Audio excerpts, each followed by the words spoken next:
fortress. Well, you've always loved a challenge. I'm beginning to think I might be getting in over my head with this one, said Wren uneasily. But it was Banba who had devised this plan, and they both knew Wren had to follow it. Shen sank to the ground and propped himself against a tree. When night falls, we'll go south to the river and make our way up through the reeds. The walls are older there. The foothold should be easier. We can slip in between patrols. Wren's hand came to the drawstring pouch at her waist. It had been given to her by her grandmother on the morning of their departure from Author, pressed into Wren's hand like a talisman. Keep your magic close at hand but out of sight. At Anadorn, suspected witches are executed first and interrogated later. I can enchant the guards, said Wren confidently. My sleep spells are lightning fast now. I know, said Shen. Don't forget who you practiced on. Wren kicked her legs out and leaned against his shoulder. Above the trill of birdsong, they listened for the distant sounds of palace life, watched servants milling to and fro, and the guards standing stiff-backed at their posts, while the last of the sun melted from the sky in coral brushstrokes. Wren's gaze came to rest on a marble statue protruding from the centre of a beautiful rose garden. She curled her lip. It was the famous protector of Ina, an obsessive man with ravenous ambition who had invaded these shores 1,000 years ago with the sole intent of stamping out every last vestige of magic. In a brutal war that had left few survivors, the Protector had succeeded in deposing Author Starcrest, the last witch queen of Ina, and stealing the kingdom for his own.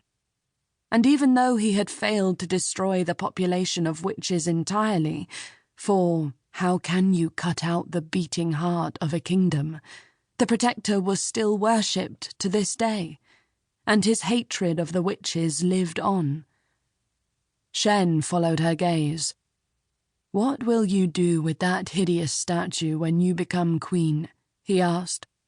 Smash it into smithereens. Replace it with a statue of me. I'll smash it into little pieces, said Wren, and then I'll feed them to whoever commissioned that eyesore in the first place, 1 spoonful at a time. At that moment, she spotted someone wandering among the roses. It was a girl about Wren's age.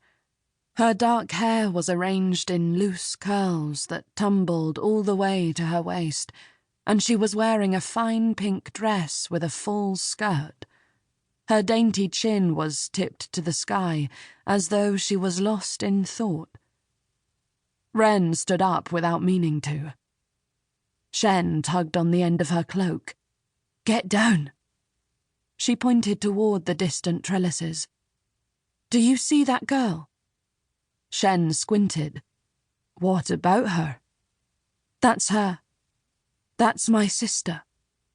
Wren felt a strange pull in her heart, like a thread going taut. For a maddening second, she wanted to go barreling toward those golden gates. That's Rose. Shen stood up slowly.